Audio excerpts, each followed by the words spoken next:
Good evening, everyone, and welcome to the Board of Education regular meeting. It is Wednesday, November 19th. Are we in compliance with open meeting laws? Yes. Thank you. Could you please call the roll? DeWitt. Here. Ford. Here. Herzog. Here. Hess. Here. Snoopy. I don't think I'm here. Right. Here. Wyman. Here. We have a quorum. Thank you. And next, we will have the Pledge of Allegiance, and that is brought to us by our friends from Bell Phillips Middle School, Brad Godfrey and Isaac Brooks.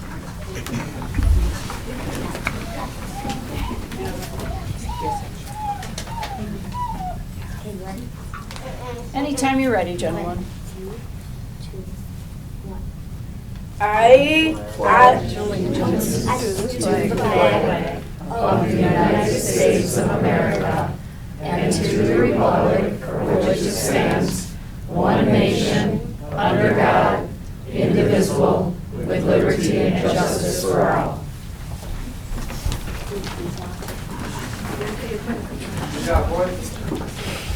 One more minute.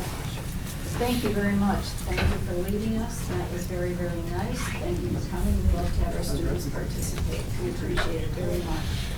And we have a certificate to show our appreciation.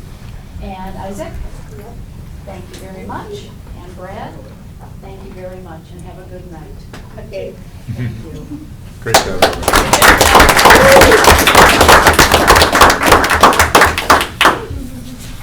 And next we have our principal from Bell Phillips Middle School, Amanda Patza.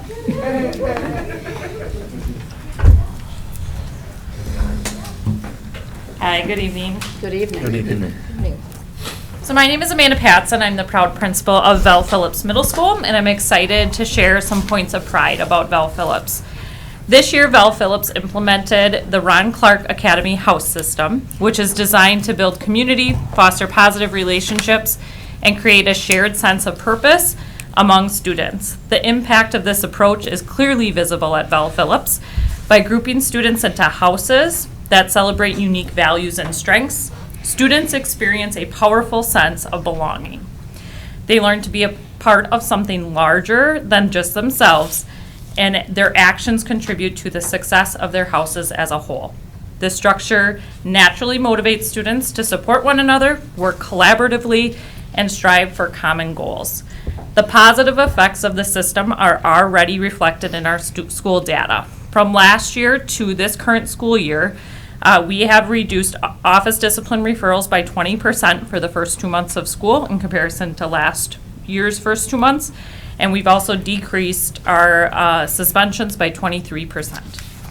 These improvements indicate that students are more engaged, more accountable to one another, and are invested in making positive choices. In addition, our SABRS data reinforces that growth.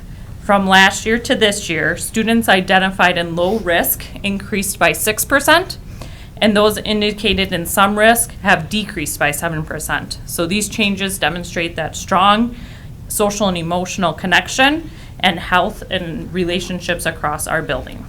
Staff engagement is also on the rise, improving from spring from 3.77 to now at a 3.87.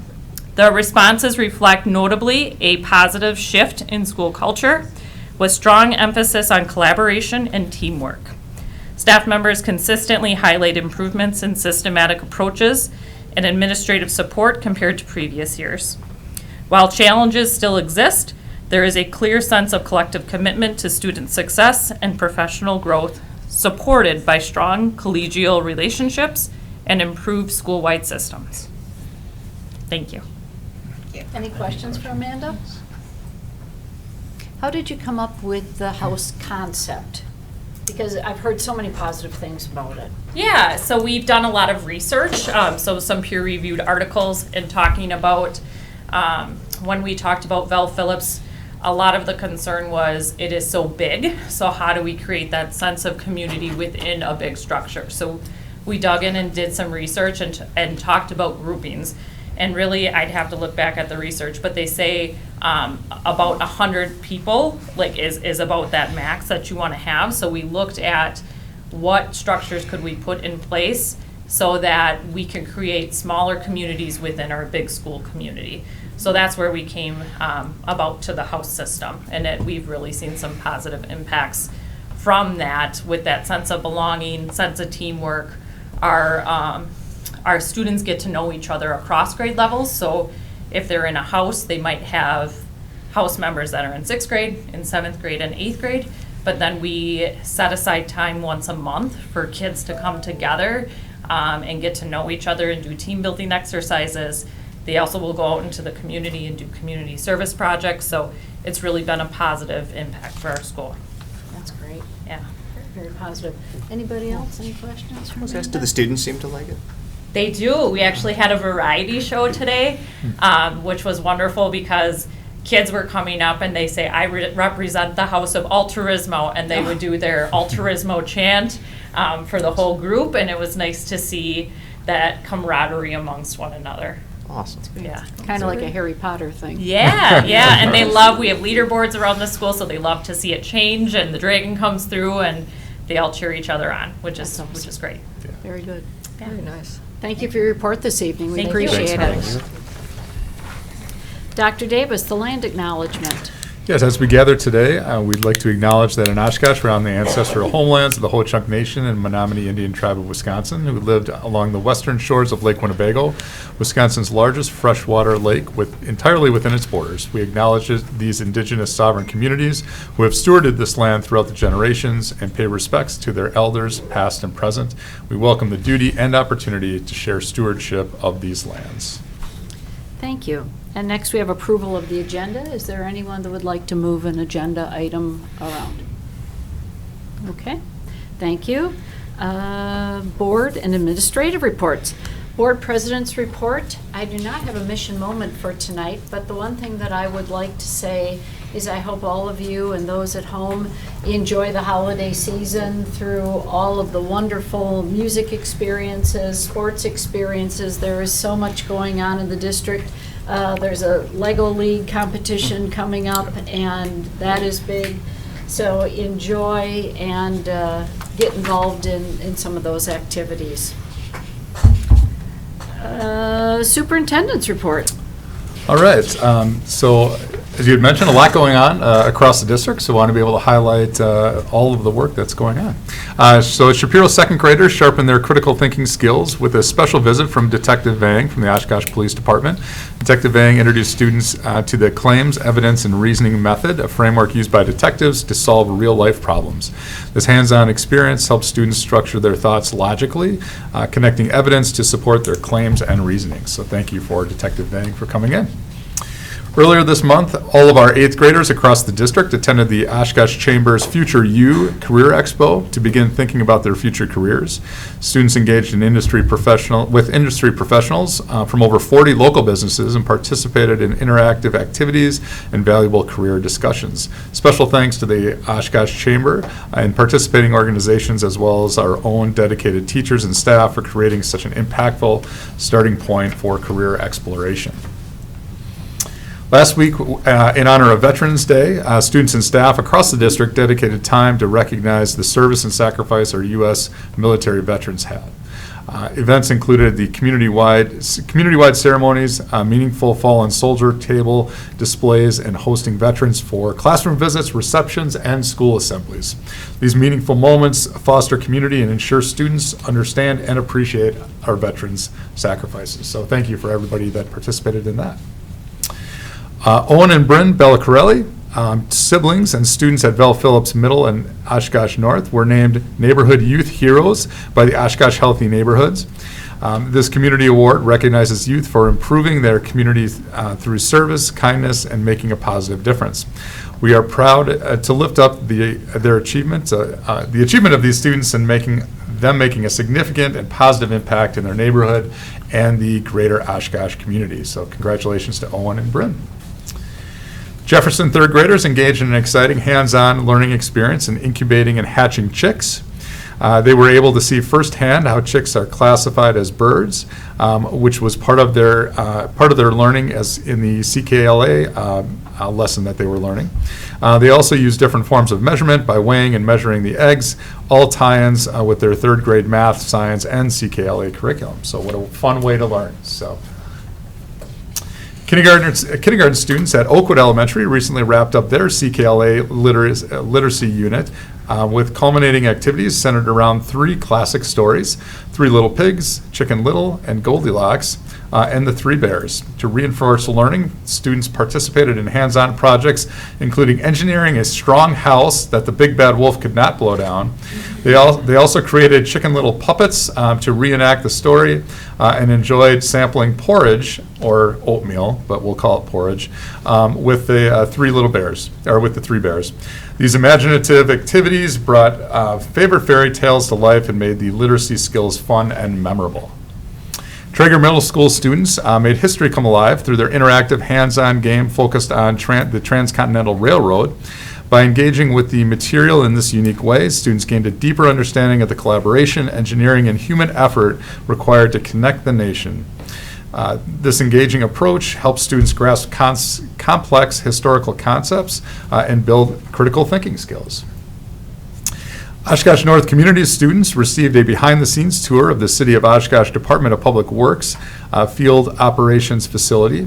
The visit allowed students to observe how the city team handles vital services, and the tour highlighted the essential teamwork required to keep Oshkosh running safely and smoothly. We appreciate the Department of Public Works connecting with the next generation of community leaders and showing public service in action. Oshkosh West recently had the honor of hosting State Senator Rachel Cabral Guevara for a campus tour. The visit spotlighted our incredible students in the Medical Sciences and Careers class who led demonstrations and shared their curriculum knowledge directly with the senator. The tour, which I was pleased to participate in, along with Principal Montour, Dr. Coleman, Melanie Robolinsky, and board member Barb Herzog, provided an opportunity to discuss the many ways the district is intentionally preparing students for their future careers. We also highlighted the breadth of our class offerings, including a stop at West's new broadcasting studio. So thank you for Senator for coming down to visit us. 21 Perry Tipler Middle School students demonstrated exceptional commitment by participating in the Badger State Honors Choir over the weekend. The students successfully learned 3 challenging songs during a 2-hour-long rehearsals, with Tipler's own Mr. Lindley serving as one of the invited conductors. Their Sunday performance was preceded by a special concert featuring the Grammy Award-winning musician from Japan. We are incredibly proud of these students' hard work and their positive representation of the musical excellence at Tipler. And the Oshkosh Area School District has received an overall accountability designation of exceeds expectations on the 24-25 school DPI report cards. This recognition validates our strategic focus on high-quality curriculum, focused coaching, and data-driven decision-making. We're proud of this growth, which reflects the hard work of our students and families and our dedicated educators. Student achievements are our highest priority, and we are committed to setting ambitious goals and continuing to refine our approach to ensure we keep growing and reaching the full potential that every student is truly prepared for a college career and life. So congratulations to everyone on that regard. And finally, just places where I've been out and about over the last couple of weeks. So busy time of year, but it's been great to be able to get to all the events. And if anybody gets a chance to see any of the musical programs after schools, they're my favorite. Like tons of sparkles and a lot of adjusting dresses and stuff on stage. So if you can get there, we encourage everybody to attend. So, and that concludes the superintendent's report for tonight. Thank you very much. Next, we have District Administrator Supplemental Reports. The first one will be the rural report from the listening session, November 5th. Dr. Coleman. Good evening.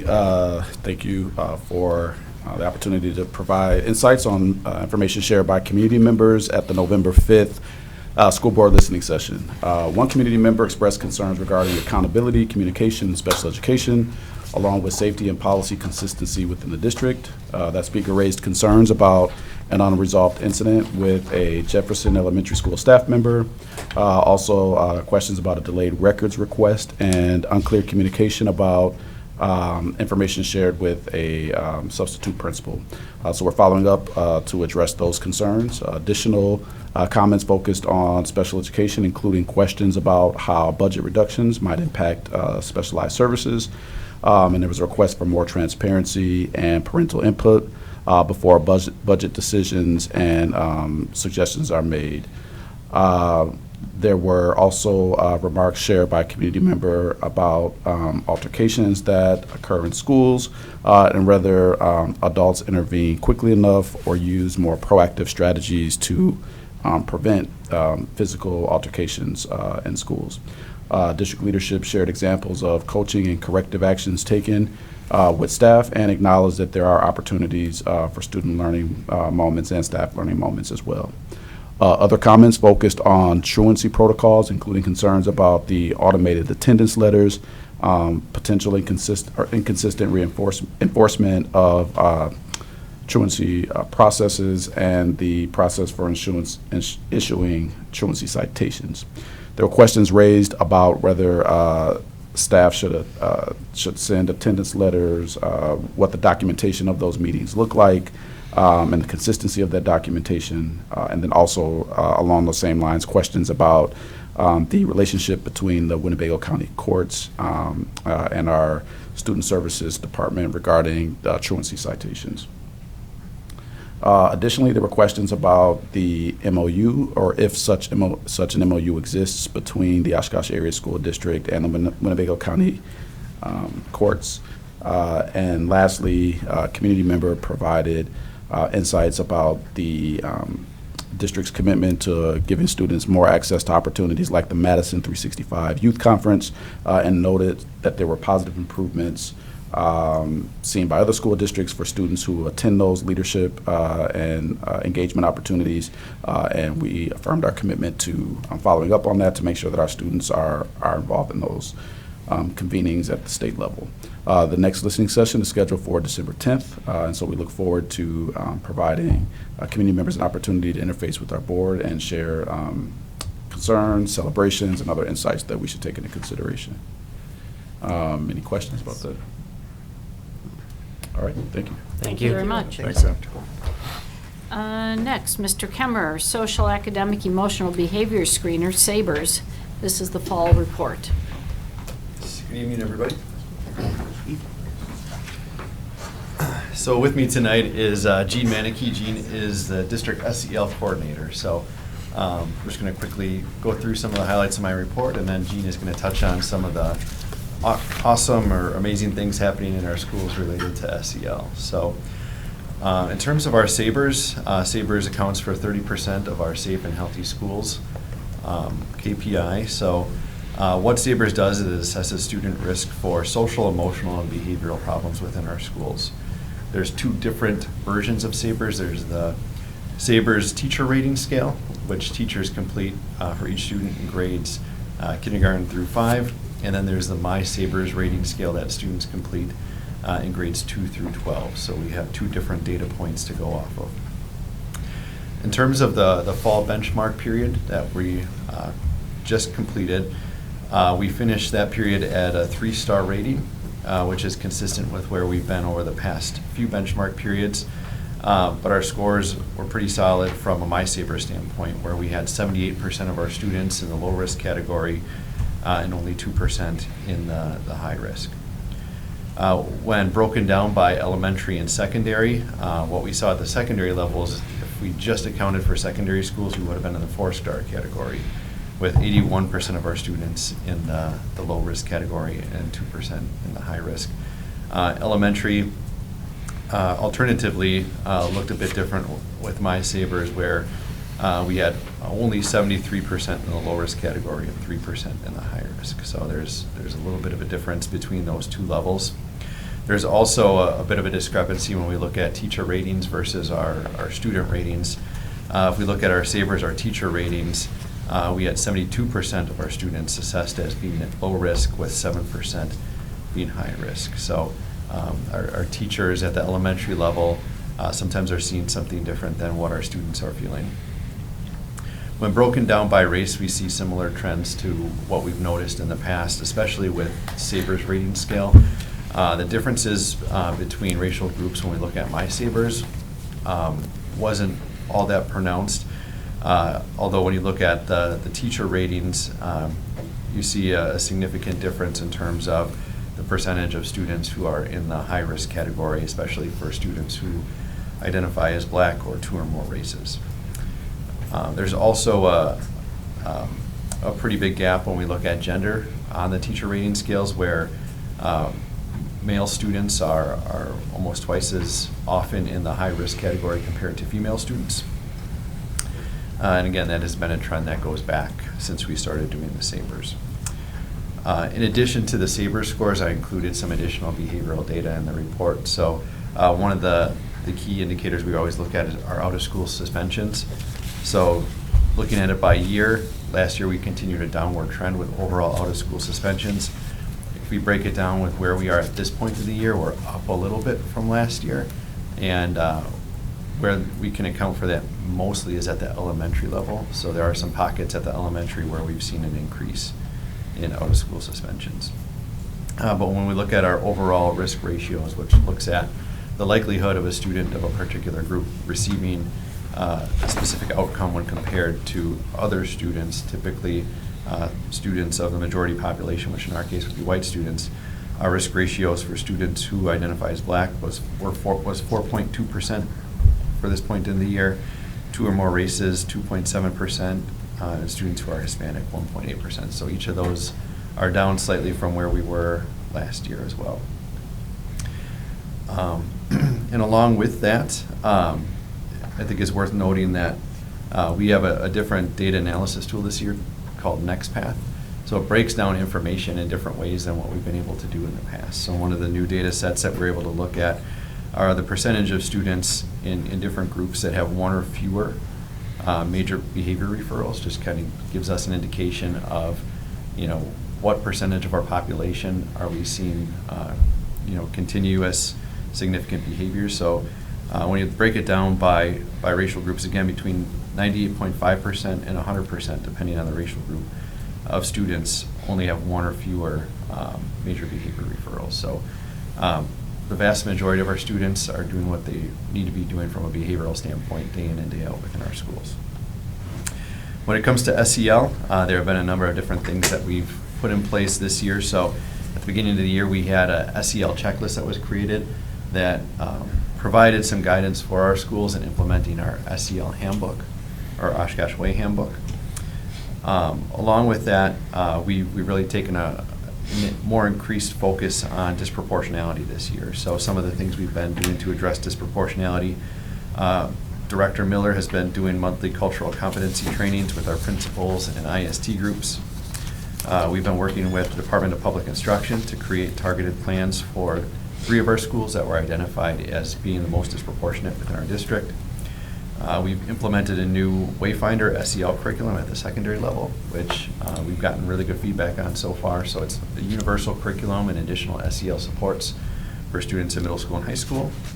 We're currently working with People of Progression, and this is through our Department of Justice grant, which is an organization in Appleton, and they're working with some of our students, particularly our students who are in the Black Student Union, to implement a curriculum called Heroes in the Hallways, where it really works on emotional regulation, grief processing, conflict resolution, and other social emotional learning skills. We continue to do conscious discipline training at the elementary level and conscious discipline coaching.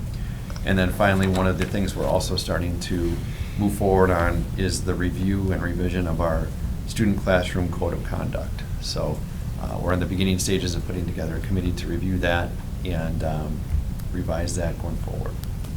So with that, I'm going to turn it over to Jean to talk about some of the things that are happening in our buildings. I get to give you the happy news. So at the beginning of the year, our schools all started with expectation rollouts so that our students knew what was expected of them. We had that consistency, that clear language that everyone was following, and we know that when we know what is expected, we can feel safe, and that allows that learning to happen. We also have expanded our district SEL leadership team to make sure that we've included at least one representative from every one of our buildings, because we knew that we were missing voices at the table. And so now we come together quarterly to meet and discuss what's going on and action plans that we need moving forward. The elementary, we have the implementation of conscious discipline, which is establishing our routines and our rituals so that we can help create a connected and safe learning environment. And we do that through our Brain Smart Starts, which is like a morning meeting, our Harmony SEL, which is our curriculum, and then we're building that school and classroom family.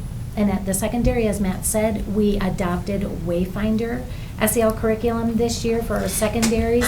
We've never had anything consistent for all of them, middle school through high school, and we are getting so much positive feedback. The secondary are also working on a Who's Your Person, really focusing on that sense of belonging. So it's a survey that they do, and they ask, do you have a trusted adult in your home, in the school, in the community? If you don't, would you like one? So that we're knowing that those students that are disconnected get discouraged. We want to make sure that they're connected and have that sense of belonging when they're at school. So just some things that we've heard and noticed around the district. This year, at every level, we have devoted SEL time. So at the secondary, they'll do it once a week in their home base. At the elementary, they do once a week in their Brain Smart Starts. And then overall, we've had a lot of positive student feedback from all of our SEL activities. I really want to highlight West High School. They have taken this and embraced it and have run with it. They are being creative and thinking out of the box. How are they going to deliver the lessons with 4 different grade levels? So they have a student representative group that is delivering it to the freshmen. They are doing in-person learning. They have recorded learning, and and then doing live announcements, and it has been really well received. Our schools are digging into their data to use it to find out how that we can identify lessons for reteaching. And then, like Matt said, our MySaber scores have improved. We'd like to make that correlation between having a curriculum that we've never had before, having the focus on that connectedness and that sense of belonging. And then starting second semester, we're going to once a month highlight a school or a classroom who is really embracing the SEL, and we want to then have them featured on what it is that they're doing. When we ask for student voice, kids have said, we get together as a class and get to know each other more. It's calm, it's good, it's fun. Having class community join together to do activities. One student said, I enjoy the creativity, talking together, making new friends, and learning about applying it to my everyday life. We have high engagement when we're looking at that feedback with our Wayfinder. A lot of students enjoy the activities and participate in discussions because it's interactive. The content and activities are beneficial, they're engaging, and they're age appropriate. And so the kids have really leaned into, this is really reflective of what's going on in my life.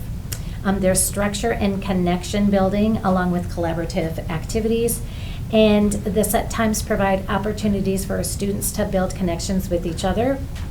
I've seen uniting activities where the kids are leaning in and doing hand clapping. And in a classroom I was in, the kids didn't necessarily want to partner up with each other, but because it was fun to partner and do this, all of a sudden there are smiles, there are giggling, they're leaning into each other, and they have this family community in their classroom.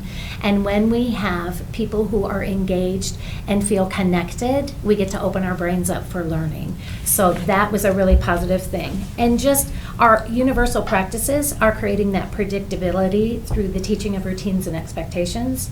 It creates that safety and regulation in our students to allow for better access to the learning.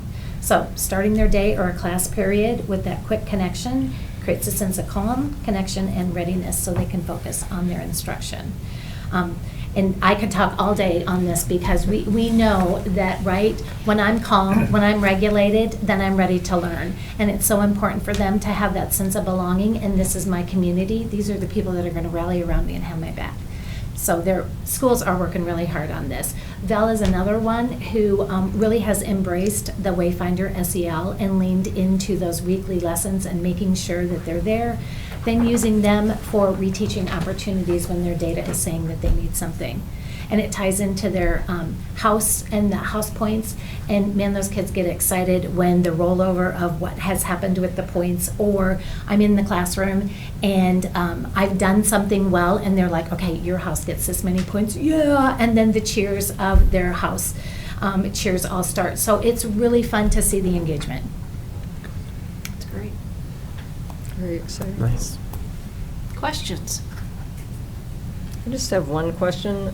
Going back, Mr. Kemmer, to your comment about the district initiating the formation of a committee to review and update the student code of classroom conduct, who would be on, not by name, but what kind of individuals? Are we talking about staff? Are we talking about students, parents? Who's going to be on this committee? Yes, all Okay. of the above. Okay. So yeah, we're going to be identifying district employees, students, parents.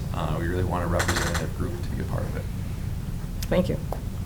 Mrs. Miltnik? I'd also just make a comment related to that. I've been one of the people who've heard a little bit more about it, partially because I've gotten a lot of community feedback on it, and it's come up a lot at listening sessions to ensure we have a consistent code of conduct and that it's labeled as what it should be. So I think that this will be it's going to be a lot of work to make it happen, but it's also should be hopefully be a good development for the district. I think Matt is aware, and I'll probably be saying this a lot tonight, like, it gets kind of frustrating seeing these reports where it's basically we see the same data. And Matt had a good response to me in writing when I was like, there's not significant change in the actual Sabres data. And that's okay for our board level information, and that much of the work is done by digging into it in the classroom level so we can see the differences, which also makes it hard as a KPI though, because it doesn't change significantly from month to month or year to year. But I am more curious about the things that both of you went into, both related to discipline and in behavior and in SEL in general, the actual action items that are happening. And where I am still hoping to see the movement, because I know that we are putting a lot of effort into it, I wonder if you could talk more about what we are going to start to see as leading indicators that we're going to see some success with the disproportionality, both in over-identification in Sabres of kids at risk, but then also in making more progress in the disproportionality in discipline and out-of-school suspension in particular. And like, what could we be looking at as a board to say we're doing the right thing and we're making progress on this? Yeah, so a lot of our work is continuing through the engagement process. So Dr. Coleman is really leading that, and like I mentioned, we've been working with DPI to really support those schools in our district that have had the most disproportionality. So the processes that we're working on developing are research-based, evidence-based processes that are approved by DPI. That will hopefully be able to get in place that will really help us to see changes not only in out-of-school suspensions, behaviors, but also some of our academic gaps and deficits that we currently have in some of our buildings when you look at racial differences. So the plans are not completely in place yet, but that is something as we make some headway there, we'll be able to share out. I got two things here, both I think tying to what Molly was just saying. First, I think Dr. Ford and Dr. Davis and Dr. Coleman and I were talking about the KPIs again, and I kind of concur with Molly, and I think I brought it up and said, I struggle looking at the My Sabres because it does seem to be pretty consistent every single time. And so I think where I'm at now is, initially I was kind of like, well, okay, I'm happy it's not getting worse. Yeah, I would like to see it get better, but I don't know if we truly anticipate that it can get better. I mean, I hope it can get better, but I'm left not knowing, is this good or is this bad? I would like to have lower risk, of course. So I think one of my questions is do we know of other districts that use this tool that we can compare to something? Because the statistic is always meaningful relative to something else.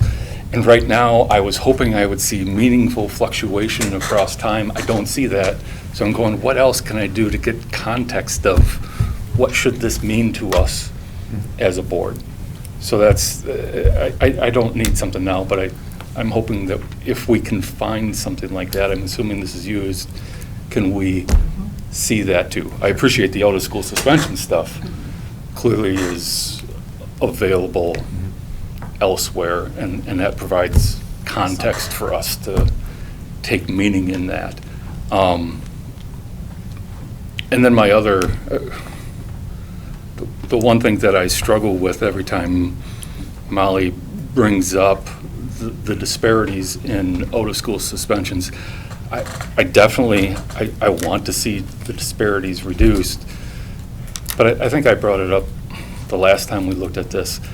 I do question, can we go in and do some third-party evaluation of the out-of-school suspensions to say, hey, do we know that this was so egregious that absolutely that child, that student should have been suspended per se? Because to some extent, we're kind of alluding to the possibility that there may be racial biases, but maybe some of the behavior within our students within the races are different. And that's not to say that any race is more prone to doing something different, but when we talk about are we identifying differentially, I would like to see some data that justifies either for or against that proposition. And so I'm wondering, can we do something like that, or did we talk about it last time when I brought this up, or maybe I didn't? Yeah, I understand what you're saying, and Dr. or Mr. Miller and I often go in and look at the actual write-ups for out-of-school suspensions, and quite often, I mean, there's irrefutable behaviors, whether it be fighting or drug use, things that are non-negotiables from, a school standpoint where out-of-school suspensions are warranted. Where we tend to see more subjectivity are some of the behaviors like disrespect or disruption, where it's a little bit more difficult to make a determination one way or another, because a lot of times it's a judgment call. So that is something we are going to continue to do. But yeah, it's always difficult when you're looking at the breakdown and you're seeing disproportionality to really pinpoint what the cause of that disproportionality is. Can I make my comment related to, I agree, objectively there are times where some things are, yes, cut and dry. If you do this thing, you will be suspended. There were some interesting discussions at the last listening session to what adults could do to make sure to do what we can to prevent getting to those non-negotiables. Like, everybody sees when the fight's starting to get, it's not starting to happen yet, but the atmosphere changes. What can happen so that we can avoid the non-negotiables? And I hope that's something that can continue to be training to, yes, empower the staff, and also to prevent the kids from getting to that behavior that is the non-negotiable and that is not acceptable in like society or at schools. I also would like to go back to something that Tim said, that we agree on some things every once in a while. I thought about bringing this up, and this is a little bit out of left field, but my husband was at Fond du Lac County's overdose and fatality and suicide review meeting yesterday.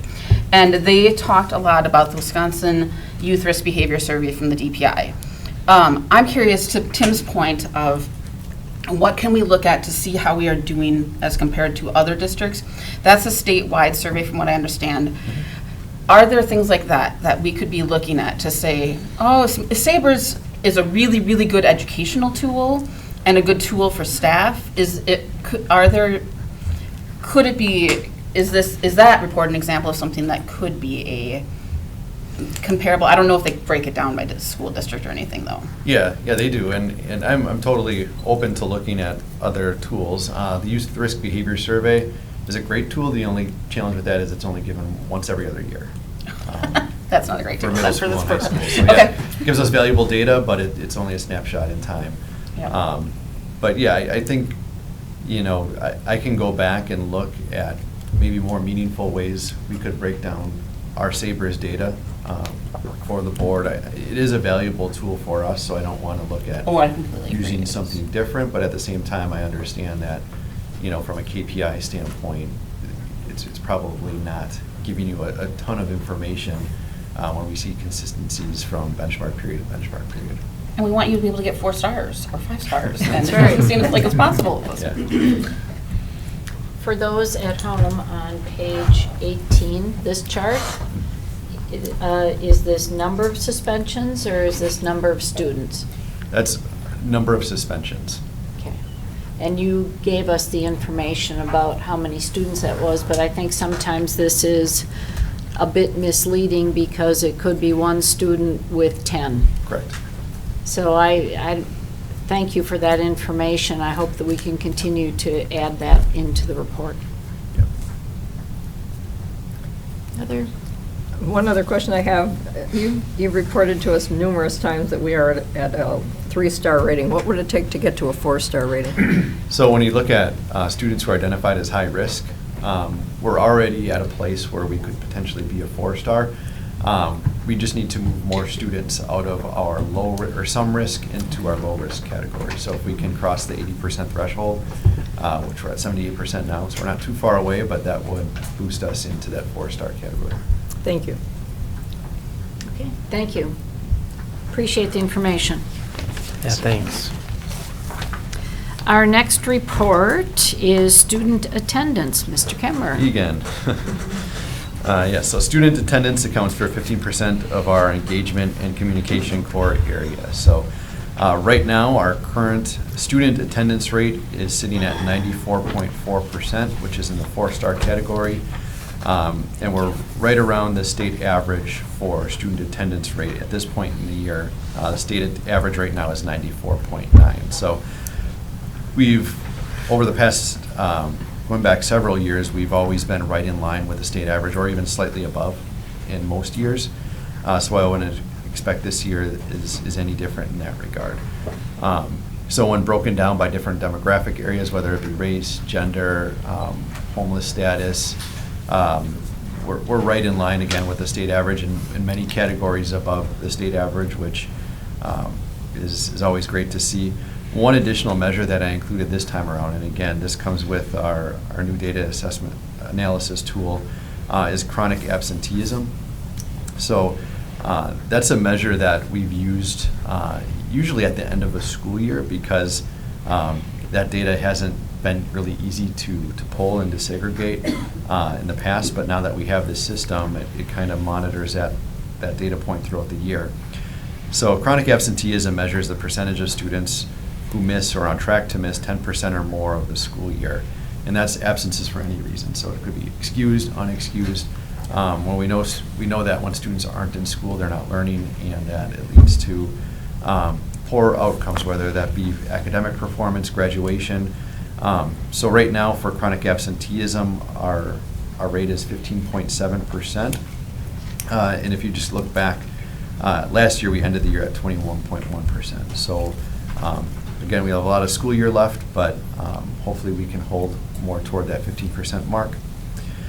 From an attendance standpoint, we continue to try to create more consistency with attendance, as Molly mentioned before, with our attendance letters and making sure we're consistent in terms of how we apply those, and then continuing to promote regular school attendance through our Attendance Matters Committee. Well, just think of what our results could be if we had those 15% of kids in school all the time. Yeah, exactly. Any questions on this? Thank you, Mr. Kemmer. Thank you for sharing. Thank you. Mrs. Kiffmeyer, student involvement in activities for the fall. Hi.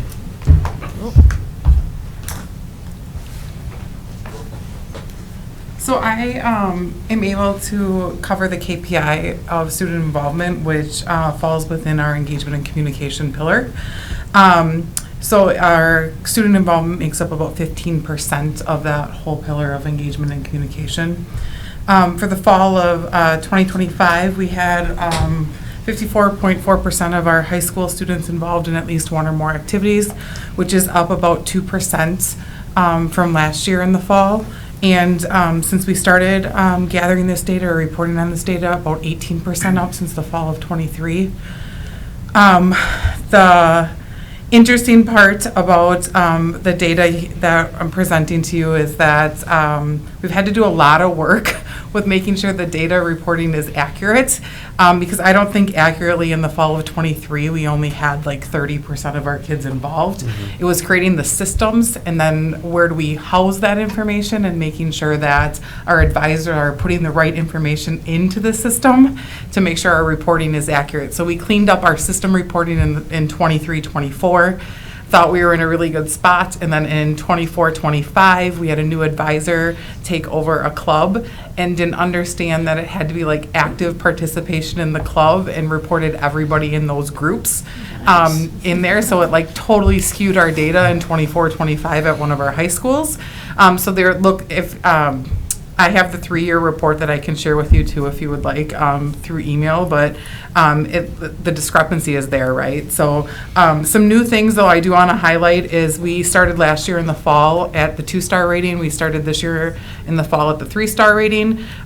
We ended last year with a 4-star rating. We just barely sneaked in at 60%. So my hope is that we can push into the 5-star rating at the end of this year. It's a lofty goal because it is 70% of our students involved in one or more activities. I think one of the highlight areas I do want to talk about is that our English language learners had an increase of 10% between both of our high schools. Again, it's a little bit, I can't 100% say it was true participation or accuracy of reporting that we got this, so I do want to be transparent about that piece. And we do still have disproportionality between our subgroups. We are working really, really hard.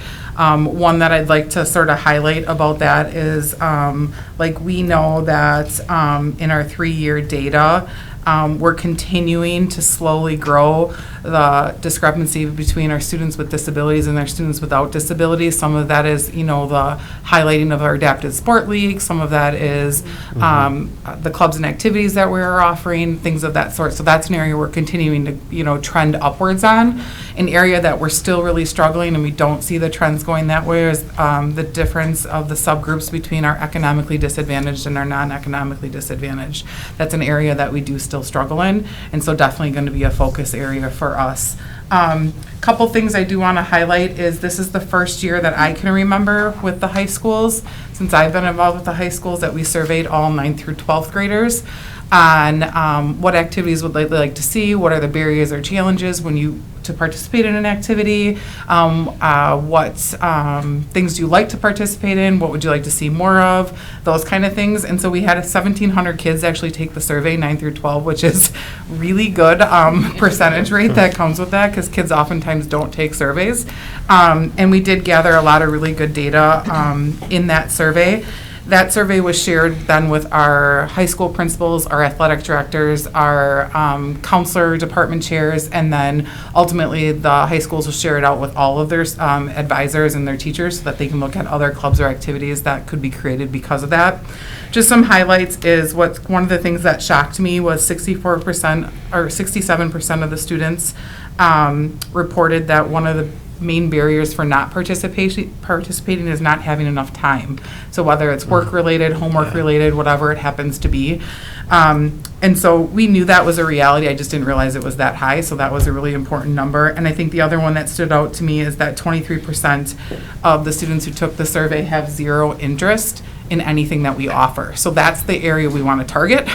And that's the area that we want to start to create focus groups around, get some students together, get some focus groups of how can we get some of the things to get them more involved and increase that activity piece.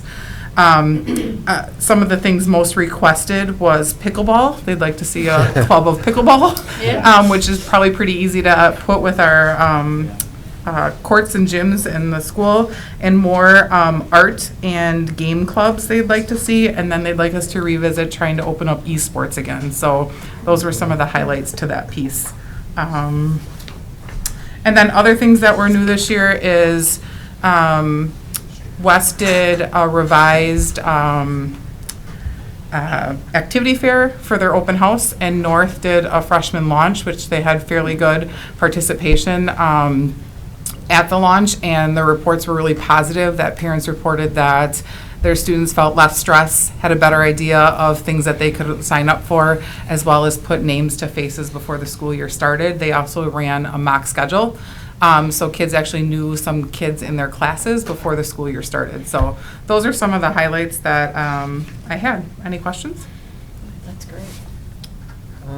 I'll just make a comment on the esports part. I mean, that's a big thing in some schools in the area now, and I know it's probably like, it wasn't while I was growing up, because, you know, video games and gaming or whatever was kind of frowned upon. But I think it actually does brings a lot of kids into, if it's done right, into positive activity. Yeah, And we it's a big, actually- big thing. I mean, some of these, I've heard of schools around here, e-gaming rooms that are just packed. Yeah, we actually, over COVID, actually had an esports through the rec department, and they actually stopped it because there wasn't as much participation a year or so after COVID, and so we are looking at how do we make it maybe potentially school-based. It's just a fairly expensive thing to get up and Yeah. running because of the systems and the equipment that you need for that, so. Yeah. Thanks. Mrs. Milton? West has been putting stuff on Facebook about recruiting people to be on an esports team, Yeah. just to be very clear. There's a lot of energy with things Yep. happening at West. It's the same thing that I said to Matt, of these reports sometimes get really frustrating because I feel like we get the exact same information, the exact same data, and I don't see the actual movement. And I also know that as a board member, I have to balance my own personal experience with the good of the district. That said, I am a parent of a student at North, and I don't feel the energy behind this. That's why I have such a hard time believing that these changes are occurring and that we are working hard to engage students. I understand we surveyed kids. I haven't seen that we've done anything to actually figure out what the barriers are and to actually start the new clubs. I also last night happened to be at the swim banquet where we're having decreasing numbers in our swim team, and 2 different parents came up to me basically saying, our softball team is going to fold this year. Our band department is shrinking. We're not sure if it's going to survive. We need to figure out ways to take action to not only build our newer programs, but to engage kids in the sense of community, because that's what these activities do. It gives kids a sense of community, and that feels like it's lacking for a lot. Maybe it's at both schools, but I can tell you at North, it feels like there's a lack of urgency or a lack of interest in engaging students to help them feel like this is their school and their way that they're going to build who they are as community members in the future. So it's more of a comment than anything, but also I really want to see some of these. We got some good information. Let's figure out somebody who can take some action on it. I just want to end with one thing. It's kind of a mission moment, not sort of. I had the opportunity to be able to watch middle school boys basketball yesterday, South Park against Traeger. And if you know anything about middle school basketball, it's riveting to watch at its finest, right? But there was a moment in the game that totally made me realize that involvement truly does have an impact for kids. There was a student on the South Park team who not only got out of the way for a student who had some challenges on the court to try to make a basket, but not continue to rebound it, hand it back to the student until he made the basket, and the whole gym erupted. So there is a lot of power, and there's a lot of things that go into activities and involvement with our students, and that our coaches are teaching outside of just winning in the scoreboard, that they're taking in and using that and making them better humans. So that's kind of fun to share.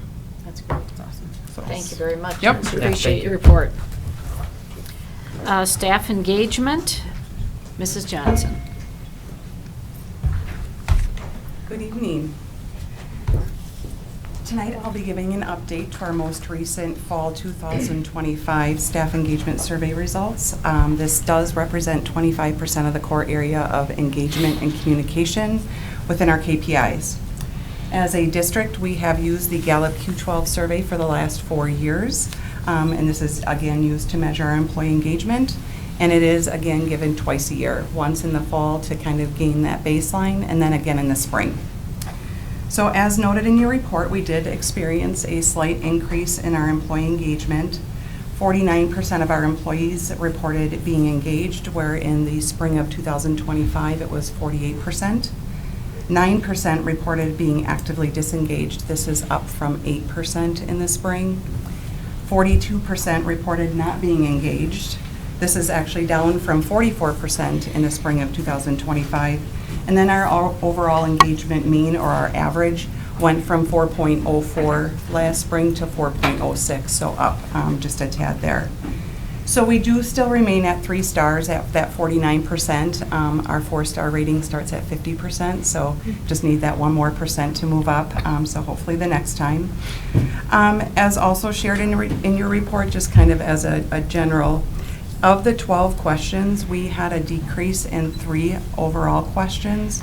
1 of the questions remained exactly the same, but we had an increase in the 8 others. So just sharing of the 12, increase of 8.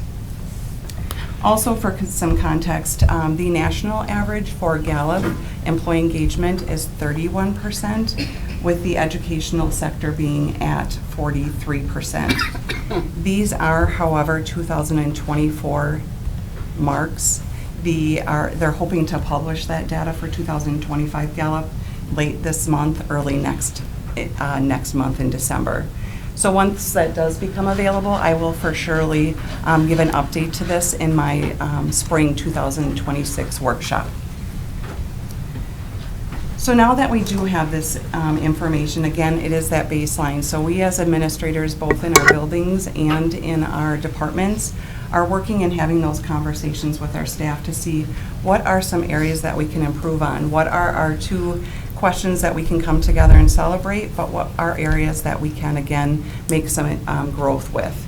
So really looking at those 2 bottom questions that we had in our results and working with our staff on action steps that we can put together. So then my goal is to then work with our secondary and elementary directors to really work on what are those action steps, what were we doing, so that way after our spring 2026 survey, I can give again another update in my workshop to show what action steps we put into place and what were those gains, what did we see, what were the impacts of what we did that we put together in, again, our buildings and our departments. Excuse me. So staff engagement really is a leading indicator for us. As we continue to grow, we really can correlate those improvements with our staff retention and then also with our student growth. So our goal is to really have a culture where our employees feel connected, supported, and really able to do their best work every day. And it not only strengthens our workforce, but it really truly positively impacts our student outcomes. Would it be possible for the board to get those 2 questions, not to dig into the weeds, but as we make our school visits, it might be interesting to incorporate those questions into our visits? I would be happy to share the 2 tops and the 2 that we're working. Great. So that way we can hold those out. Absolutely. Okay. I would be happy to. Thank you. Yeah, and those will be good conversations. What principals do, just as part of our regular process, then is be able to, as Sabrina had mentioned, just take those 2 questions, take them back to faculty and say, tell me a little bit more about this, right? And do some action planning around that. Yeah. So that would help reinforce that. That'd be great. So. Thank you. Thank you. Okay. Thank you very much. Thank you. Thank you. And our final district administrator report tonight, Mr. Fox, Oshkosh North High School Gym Flooring Project.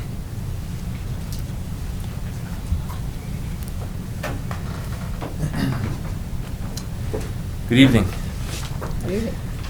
So tonight I'm here to talk about the North High School Fieldhouse floor, and to summarize my report for tonight and my last 2 conversations with Facilities and Finance. The situation at the North Fieldhouse floor is that that floor has reached the end of its life. We need to replace that floor. However, on the original construction of North High School, the original floor was a poured-in-place urethane floor, and it is currently under the wood floor. So at some point when they did build that wood floor, they opted to save money at that time, right? And they decided to encapsulate that floor and bury it. We're now in a position where we need to replace that wood floor. However, because as urethane ages, it degrades, and as it degrades, it off-gasses mercury vapor, which is harmful. So, our discussion tonight and moving forward, my past discussions with facilities and finances, we really need to choose a path that OASD wants to follow, and we need your guidance. Option one is indicated in the report is we may opt to look at that floor and say, due to current budget constraints, we're not going to move forward at this point in time. I have taken air sample readings of the area in the gymnasium. I have taken air sample readings, or had them taken, in the corridors. We are within a permissible exposure limit of that particular gas, so no students, no staff are at this point in danger of any harmful gases or a difficult working environment or dangerous working environment. We could choose to engage that environmental consultant and continue to sample and continue to monitor how that floor degrades and evaluate the environment and report that out. And that would avoid the present cost of trying to replace that floor. The risk in doing something like that is that if those numbers begin to spike, begin to go up, we may find ourselves in a position where we may have to shut that field house down. And then we would end up having to pursue a process of then trying to develop an RFP, bid out the process, schedule construction, and tear out the floor and do everything.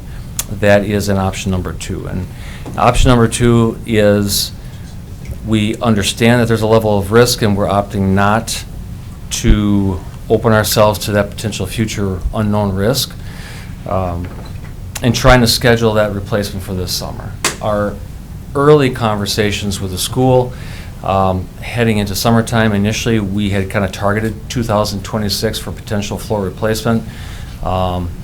In some conversations, we feel there's enough flexibility right now that should we be able to find the money to do so, we feel we could be flexible with the latter part of the school year, possibly starting off of spring break with a demolition and abatement within that gym floor area in April and May. The gym floor would sit for approximately June and July as it concrete off gases, and that is part of the unknown with this within this entire process.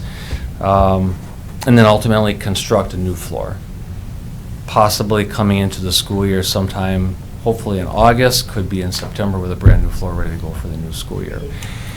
So really, that's where we are today. We just need help in making that decision, your guidance and input into that process to help us determine what direction we want to go.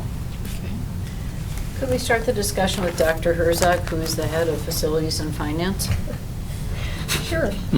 We had discussed this at last week's facilities and finance meeting, and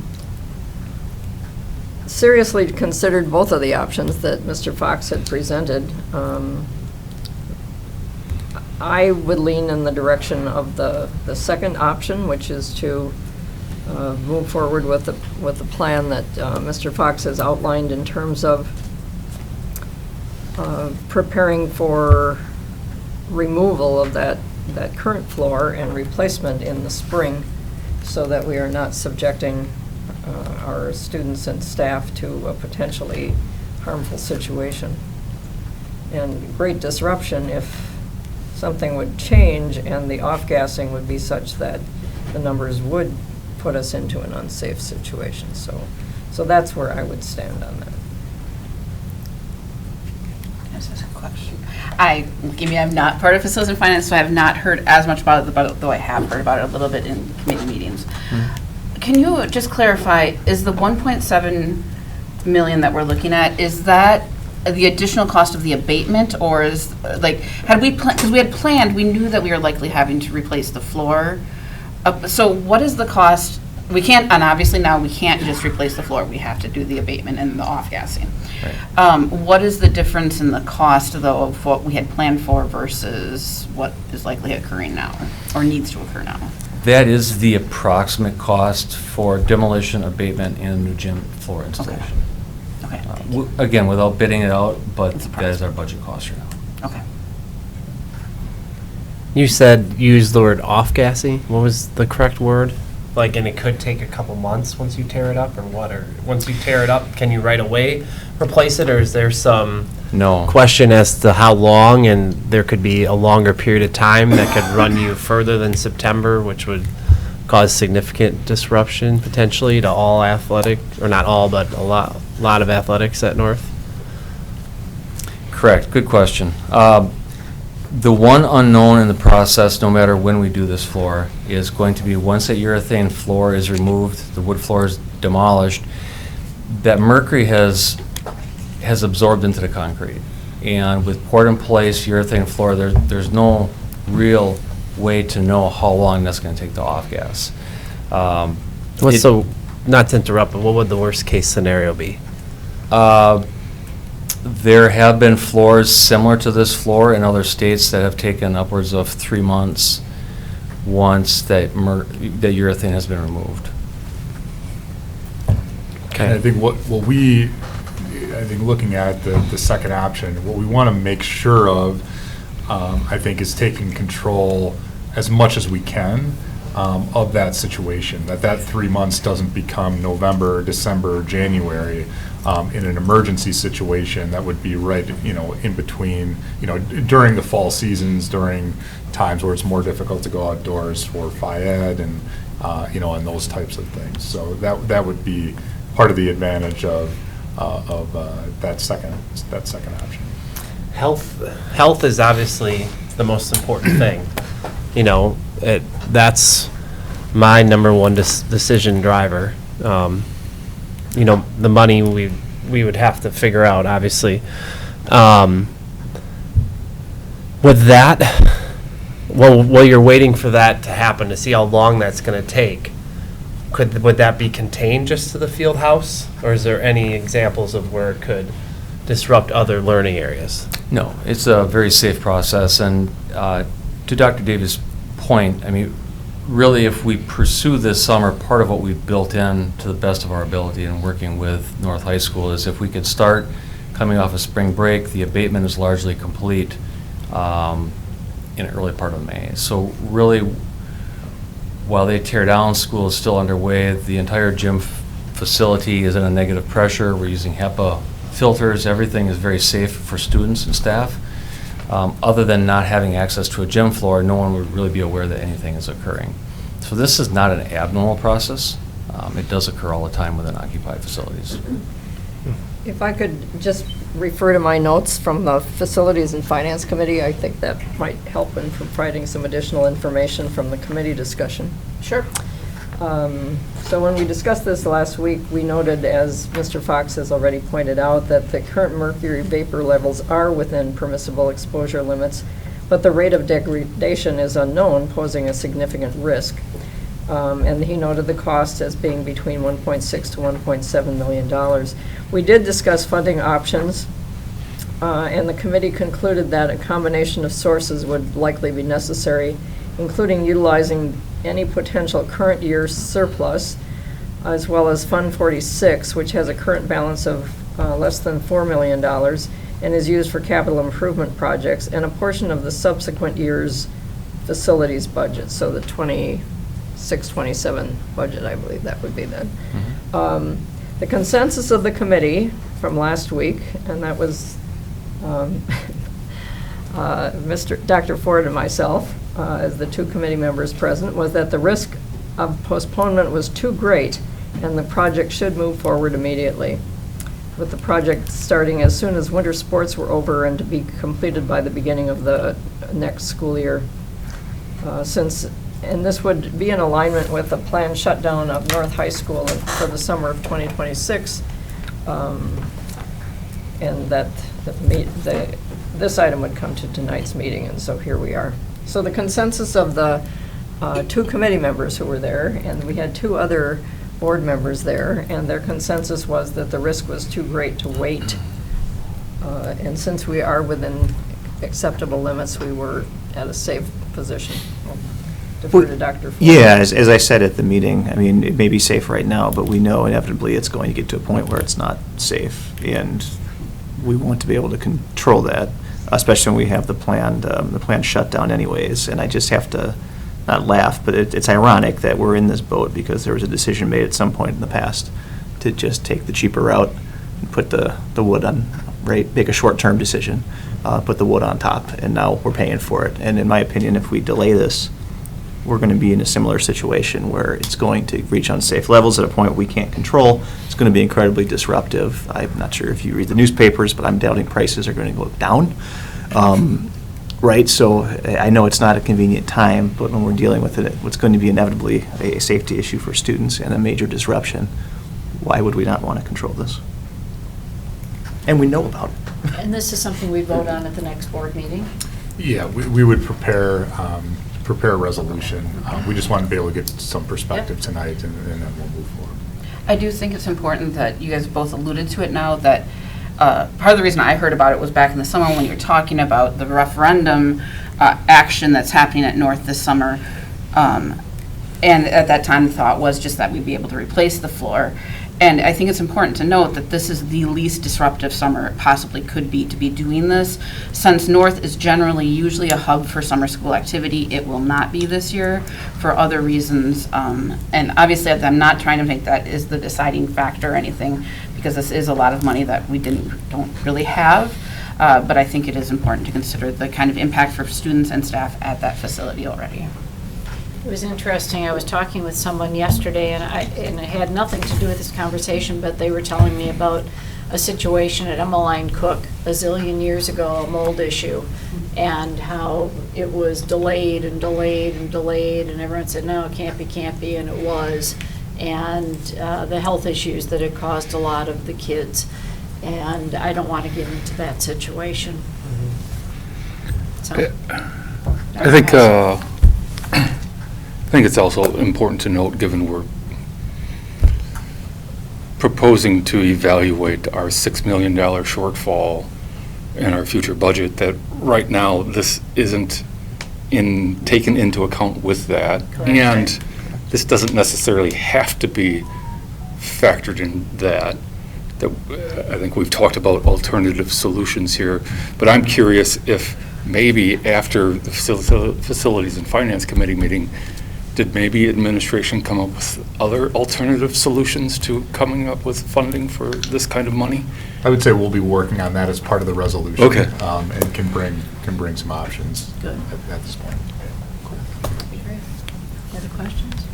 Thank you, Mr. Fox. Thank you.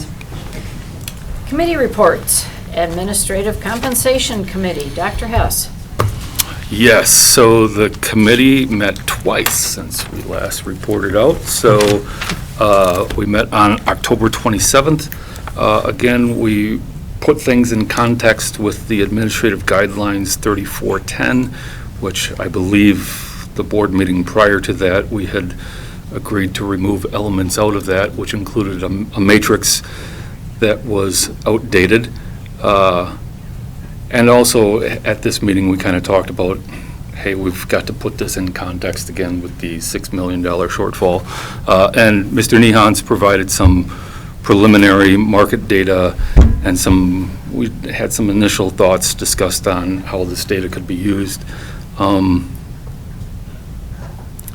The next meeting occurred on November 17th, a couple days ago. Again, Mr. Nihans had the opportunity to further explain, and I think they elaborated a little more on how they utilized their data. And effectively, him and Ms. Johnson took the salary data from what we believe to be comparable districts and broke it into quartiles, and then they attempted to place our district administrators into these quartile ranges and use that to assign what they felt was a proposed salary for administrators. And the estimated number used in the analysis which is incorporated into that $6 million shortfall, was that the administrative compensation request would be on the order of $600,000. But I think Mr. Neon's explained that potentially some things could change depending on how you use the data. Questions were raised about tying raises into performance, and Dr. Davis felt that this would need to be applied to all employee groups to be fair, and that this might be better as more of a bonus sort of situation. A question was raised about phasing this in maybe over the course of 3 years, and the response back was along the lines of, well, it isn't clear that future budgets are going to be any better.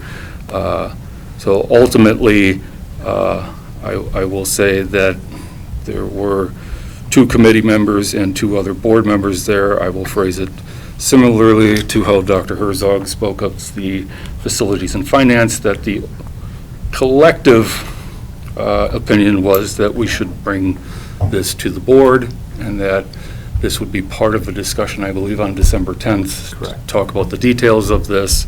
And again, that we want to bring this roughly at the same time as we are discussing the $6 million shortfall, and that ultimately this would come to a vote, we're assuming, in January. So as of now, no further meetings have been scheduled. So that is administrative compensation. Thank you. Education. Education. Education Committee met on November 5th. A large part of that meeting we spent talking about the forward exam results. We had a board meeting that night, and at that board meeting, Dr. Coleman presented a thorough evaluation of those results as part of a workshop. So I'm going to suggest to anyone in the community, if you're really interested in this, go to the YouTube video on November 5th, and at the 36-minute and 40-second mark, you can enjoy all of the forward results that you want. The other thing that we talked about were course additions, deletions and modifications, and as part of that, we did for the first time survey high school students and received over 1,600 responses, so that was taken into account. But once again, this topic was taken up and we voted on it as part of consent agenda later that night. So again, if you want the detailed information, go look up item number 2 in the board packet for November 5th. Our next meeting is scheduled for December 3rd at 7:30 a.m. Very good. Thank you. Facilities and Finance, Dr. Herzog. Thank you. Facilities and Finance met on Thursday, November 13th. We had several major agenda items to discuss and had very good conversation. The first topic was the Carl Traeger Elementary bid that involved the addition to Carl Traeger Elementary. The committee was informed that the bid opening had a good turnout and the bids for general contractors were competitive. The Myron Construction Company was identified as the low bidder. The project is funded through Fund 49 through the 2025 referendum. A scope reduction was approved, which involves not adding the controlled intersection for the exit drive, resulting in an estimated savings of somewhere between $500,000 and $600,000. The recommendation for Myron's contract was approved and forwarded to this meeting for a later vote by the entire board. We also reviewed HVAC materials bid recommendations for the AC referendum projects at 3 of our schools. A 2-phased approach was adopted to secure long lead time materials due to the short summer construction season. The low bidder for the electrical side was Folsky at $101,600, and the HVAC materials bid, including the chiller plant, was $296,869. The committee approved the materials portion of the upgrade, which is also funded by Fund 49, which is the result of the 2025 referendum. A second RFP for the labor side will be issued in January, with the bid results expected at the first Facilities and Finance meeting in February. The materials have a 16 to 20-week lead time, aiming for a May 1st delivery to ensure construction can start in June when the school year is done. And so the 2 committee members voted to have this come forward to tonight's board meeting as well. And I should mention for both of those sets of bids, they were within the dollar figures that our finance team and Dr. Davis felt were appropriate. We also discussed the North High gym floor project, which I just covered, so I'll move on to the fourth major agenda item, which was the 26-27 budget update. The committee reviewed the conceptual framework for the 26-27 budget season process. The current forecast projects a $6 million budget deficit, primarily driven by structural issues common throughout the state, including declining enrollment and per pupil revenue not keeping pace with inflation. It was noted that had per pupil revenue kept up with inflation, the district would have an estimated $33 million more in its annual budget. Key assumptions for the expense side of the budget include a 3% staff salary increase as a total package to maintain market competitiveness and staff market adjustments for administrators to prevent new hires from leapfrogging existing personnel. Discussion on salary negotiations are planned to start in February with the goal of resolving the 3% increase before spring break. Our next meeting will be held on December 11th at 7:30 a.m. Thank you. Thank you. And Legislative Committee, Mr. Wright. The Legislative Committee met on Tuesday, October 28th at 7:30 a.m. We had our committee board members there, and President Wyman was there as well. We got state legislative updates from Dr. Davis. The first one was on rehired annuities. This bill, if approved, would allow retirees to return to work after 70 days and still collect their pension. The second thing we discussed was cell phone restrictions in classrooms, which I believe that bill was just passed and put into effect, and that there are cell phone restrictions in classrooms now across the state. I believe that's correct and true. It'll take place for next year. Okay, October 1st.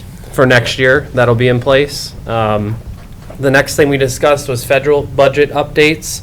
The district is keeping a watchful eye on Washington, as there's a lot of talk about reductions to agencies and who oversees grants. The Oshkosh Area School District would be affected by Title I and II and federal grants around special ed and early reading intervention. So the district will keep an eye on that. We talked about voucher transparency for taxpayers. The district is interested in proposing a tax bill note along the lines of the amount levied by the Oshkosh Area School District, $9,083,808 is for the purpose of private school vouchers. And we've been in contact with the city manager about possibly attaching that language to tax bills. Legislative visits and assignments. Senator Rachel, I gotta pronounce her name right. Cabral Guevara was at West, and we saw that in Superintendent Davis's report. I will be going with Representative Glenn Grothman to Menominee Elementary School on December 8th for any other board members, I guess, as well. And then we're working on getting other visits set up with our representatives so that they can understand what's happening in our schools. We got a WASB update from Dr. Herzog, and she discussed FCC votes to end E-rate funding for Wi-Fi hotspots, the federal government shutdown, which is over now, thankfully, and then a dual enrollment bill designed to alter regulations and promote access is now circulating. So we adjourned after that, and our next meeting is scheduled for December 2nd of this year. So, thank you. Thank you very much.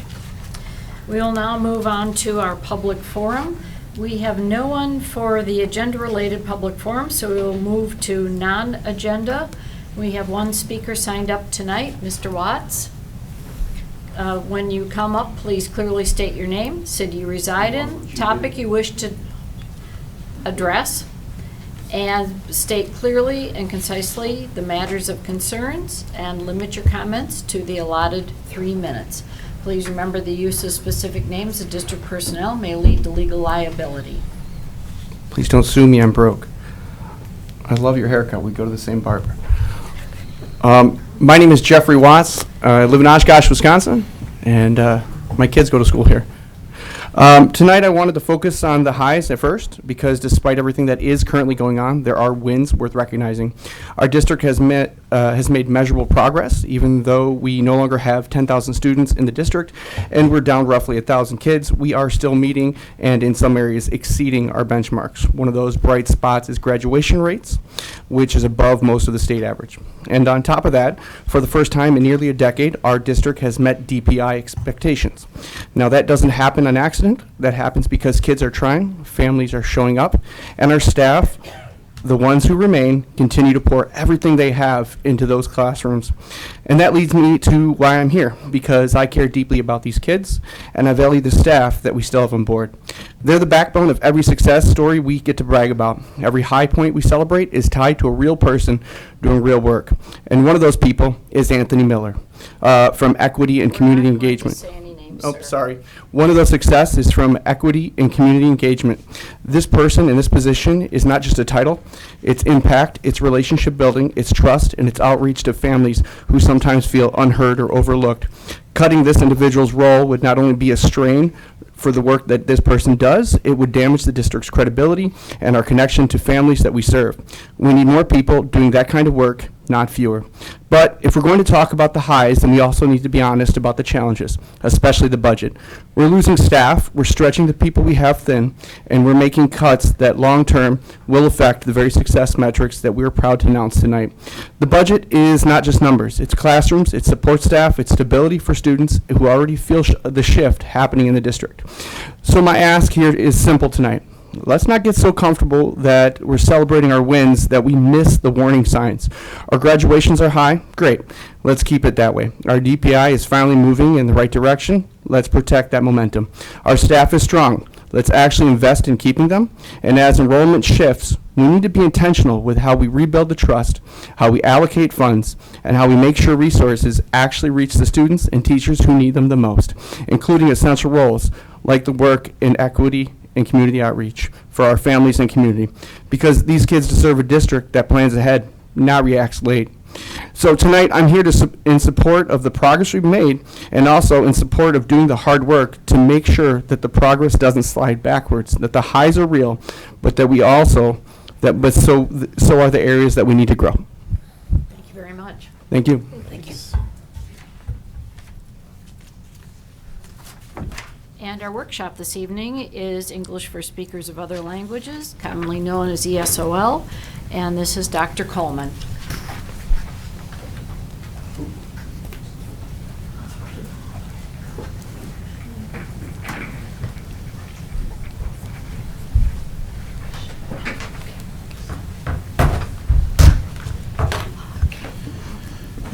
All right, good evening to the board. I'll be very brief with an introduction, and I'll turn it over to the team who they do the real work. And I just want to celebrate and acknowledge each of these three individuals and all of those who they work with, and they'll provide introductions. As we talk about our program plan tonight, I also want to make sure that we honor the students that are served here in this district. We often refer to them as ESOL students, and I cringe a little bit when I hear that. Sorry. Because they're Oshkosh area school district students, and they are some of the brightest, most capable, resilient, loving students that we have in our district, and I want to make sure that we see them in that way. And so we'll talk about the ESOL program plan, but not ESOL students, Oshkosh area school district students who are serviced through the work done by these leaders here. And so I'll turn it over to you all to share insights about our plan, insights about the successes and the impact that this plan has on the students who show up to our system every day. So thank you all for the work you do. Thank you to the students for showing up and shining so bright in the ways that you all do. And thanks for being here tonight.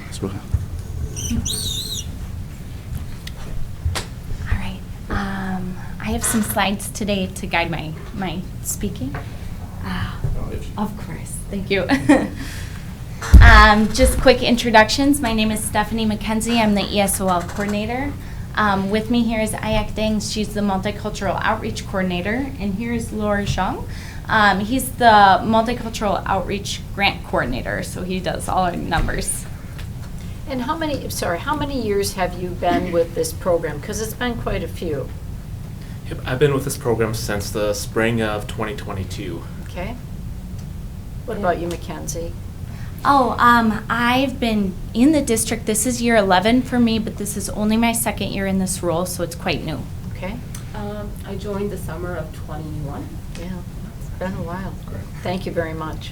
Thank you. So we're here today for the review and approval of the 25-26 OASD English for Speakers of Other Languages program plan. The revisions and updates needed have been minor. What has stayed the same is our student and staffing numbers. Since refugee resettlement has been suspended, we have not been receiving students and families new to the country, but there has been secondary migration within the Fox Valley, which has kept our ESOL numbers stable. Due to this, ESOL teacher and bilingual paraprofessional FTE has remained the same. Our student numbers are roughly the same. Another item that is the same as our general processes. So these processes match the requirements for identifying and servicing English language learners through the state, Title III requirements, ESSA, Every Student Succeeds Act requirements. So these include things like the home language survey, how we screen, how we assess these students, so that has been very stable. Few revisions and updates. These include our individualized learning plans being moved to NextPath. It's that new data collection system. Access for ELLs is now called WIDA Access. WIDA Access has been revised for kindergarten and grades 1 through 12 to better align with the 2020 WIDA standards. Lastly, there's now an alternate screener for students with the most severe cognitive disabilities. So just referencing our student numbers, as you can see, since 2014, the number of English learners in our district just grew exponentially at an accelerated rate. This was largely due to refugee resettlement, so due to housing, jobs, community, education. The city of Oshkosh has been a supportive and welcoming place to resettle families of refugee background. We currently have 800 students in our ESOL program, 347, so a little less than half are students of refugee background. 67 languages spoken in the district. Again, due to refugee resettlement being suspended, our numbers have remained roughly the same. So although that could be very disheartening to hear, it is disheartening to hear to not receive new families. This has been a chance for us to provide depth to the support that we can give our current families. Before we look at some data, I want to reference a memo from Wisconsin DPI. I believe these reminders help give us a frame of reference when discussing the achievement of English learners. So just some reminders. English acquisition takes time and varies from student to student due to their cultural background and their academic background. They say it can take anywhere from 5 to 7 years to have full English proficiency. And then although language learning and academic learning go hand in hand, one isn't always representative of the other. So for example, a student might have strong math abilities in their primary language, but not have the English to express their knowledge. So please keep these things in mind as we move towards looking at data.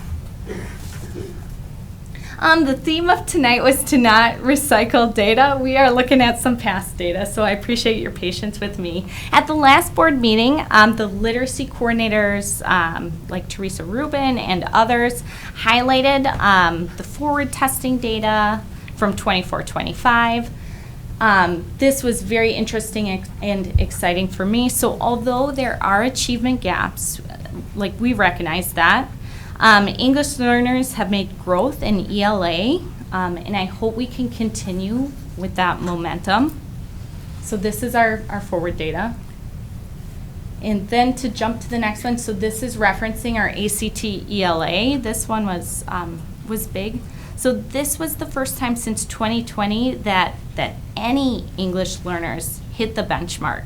So I know that 4.4% is a small number and the achievement gap is there, but to go from no English learners hitting the benchmark to some of our students, like we're getting the ball rolling, small steps. So this data is new. So this graph shows the student growth percentile on WIDA Access. So that's the yearly assessment of English learners in reading, writing, speaking, and listening. So 2/3 of our ESOL students made typical or high growth on the WIDA Access, so that language assessment.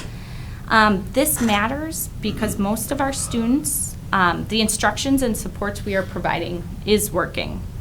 But this doesn't mean there isn't room for growth. For that third that have that low growth level, I have high expectations that C3, co-plan to co-serve to co-learn, can fill those gaps at the secondary level, and the implementation of personal reading plans and the things we're doing with that literacy curriculum at the elementary level can assist in increasing achievement.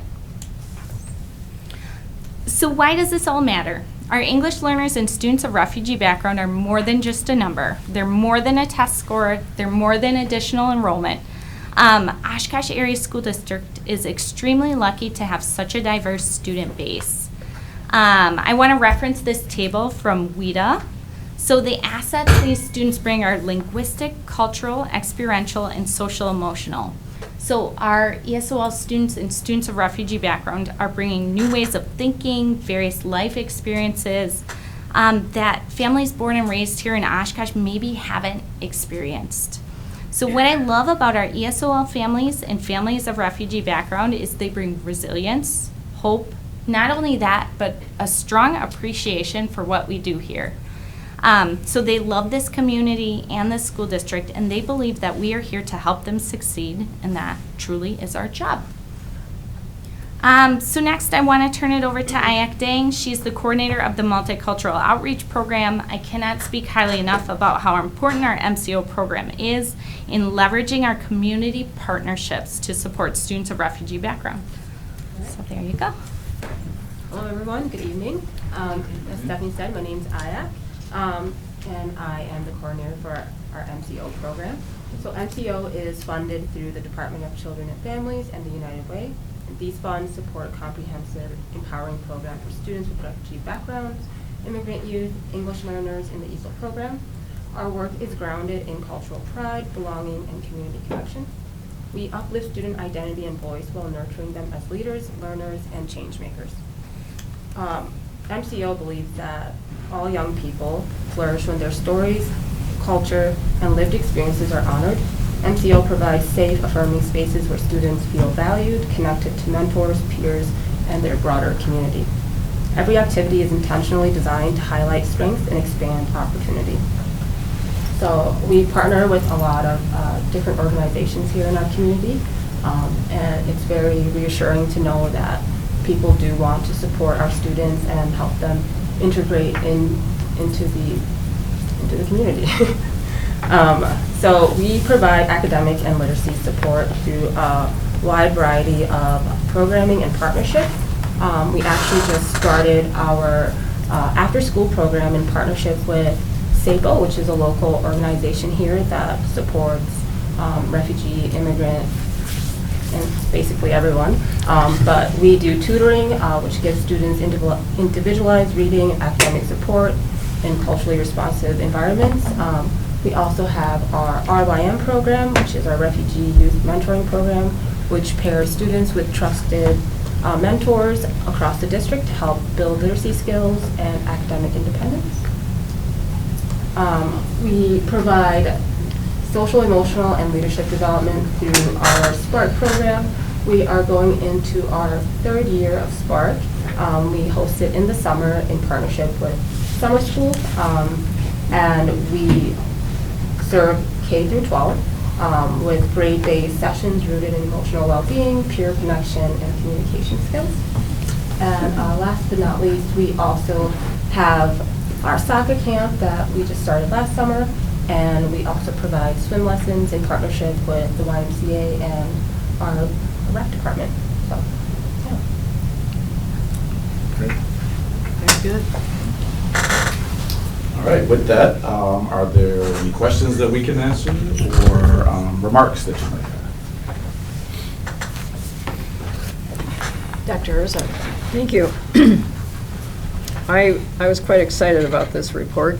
I had the privilege of working in this area in the school district for a number of years before my first retirement, and I was especially drawn to Table 4, showing the growth levels, where you point out that 65% plus of the students showed at least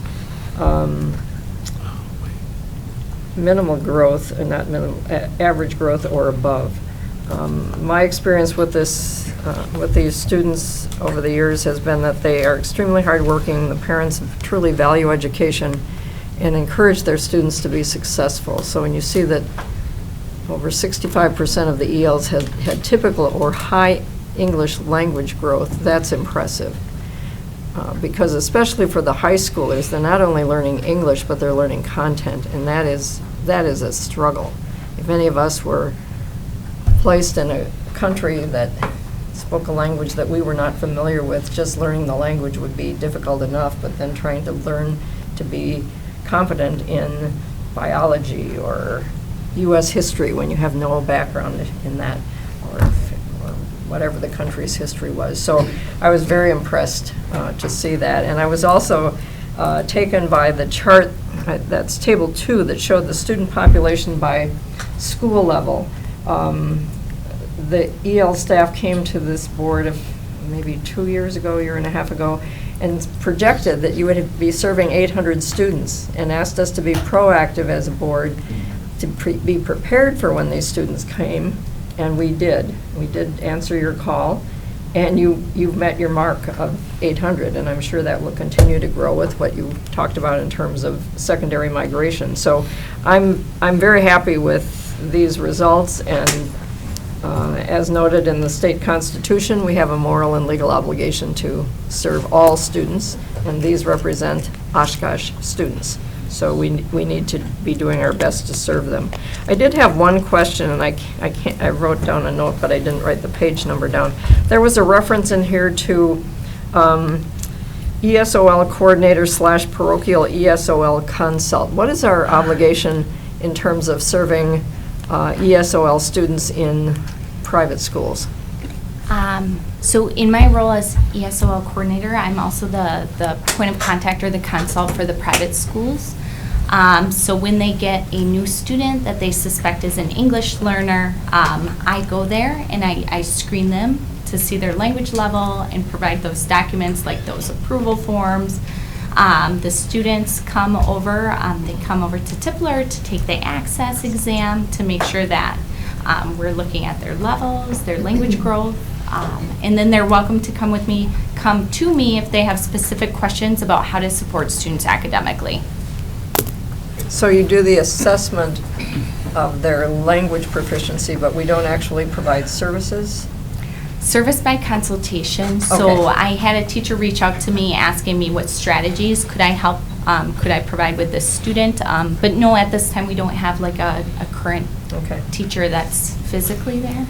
I was just curious. But I thank all of you for the work you do. I've attended the Hmong New Year celebration on the weekend and saw some of the MCO students from Oshkosh West, and they were all happy to be there. Thank you. Thank you for your the work support. you do. Laura, I think this might be to you, since you haven't gotten to speak yet. I think it is important to talk a little bit about funding for this, for all of the programs that we do for Oshkosh. And what of those are grant funded versus if it's general revenue versus anything else. And I also think it's important to point out that a lot of those pictures that the programs that we are able to do are because of some grants. And if you guys could talk a little bit about what all that entails, that'd be great. Yep, so we have 4 primary grants that we received, so 3 from the Department of Children and Families. So those 3 grants are Refugee School Impact, the Refugee Youth Mentor, and the Afghan Refugee School Impact Grant. And then we also have the grant from the Oshkosh Area United Way, and that supports our Refugee Youth Mentor 2 program. And so that program is for students that don't fall within the parameters or eligibility for to the ones given by the Departments of Children and Families. And so the Refugee Youth Mentor 2 program does also support ESOL students as a whole. And that was one of the things that we love about the grants that we get from the United Ways, that we could open that up to more than just our students with refugee backgrounds, but also to our ESOL population as a whole. And I also just have to make a comment that these programs to me are the best example of what the Oshkosh Area School District stands for. What you all do with limited funds and incredible challenges and amazing students is, I mean, I can't even commend you enough for this. The fact that you show up at Pizza Ranch on a Monday night and are here with students and are doing lots of after-school programming, and the fact that your teachers are reaching out to families and working out ways to actually be able to communicate with them, not necessarily in the English language. It is an incredibly valuable resource, and I'm so happy to hear that families appreciate this, and this is why they feel like they belong in our community, is because of the work that our school district is doing. And I can speak to that as a person who works with refugees and immigrants, and I constantly, I write to YAC at least once a week, probably a lot more on a regular basis, of, hey, this person's here needing this help. What can you do at the district?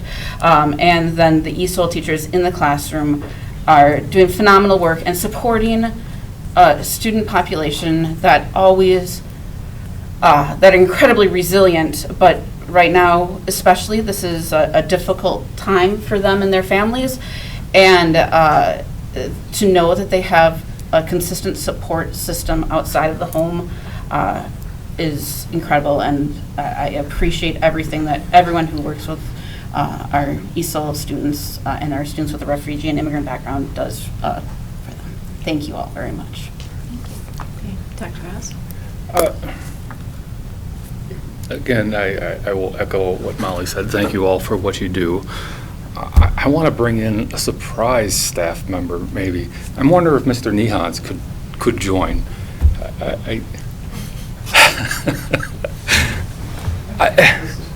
So I had a call at like 4 o'clock today,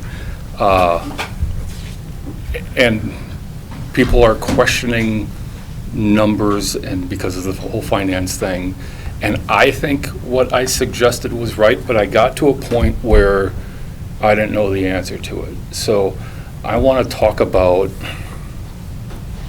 a little bit about the funding behind this, beyond just the grant stuff, and then question what I think we did last year and how it ties into these reports, and then what happens this year. And so we see, I think last year, and kind of what I think Dr. Herzog was referring to, in the 24-25 school year, we got a substantial, we projected a substantial number of potentially migrants or immigrants or somebody coming in, and because of that, we sought a transfer of service exemption, right? Correct. And the other thing that I've been told is I'm getting used to the lingo, and people don't necessarily understand what it is when I'm talking, so I want to.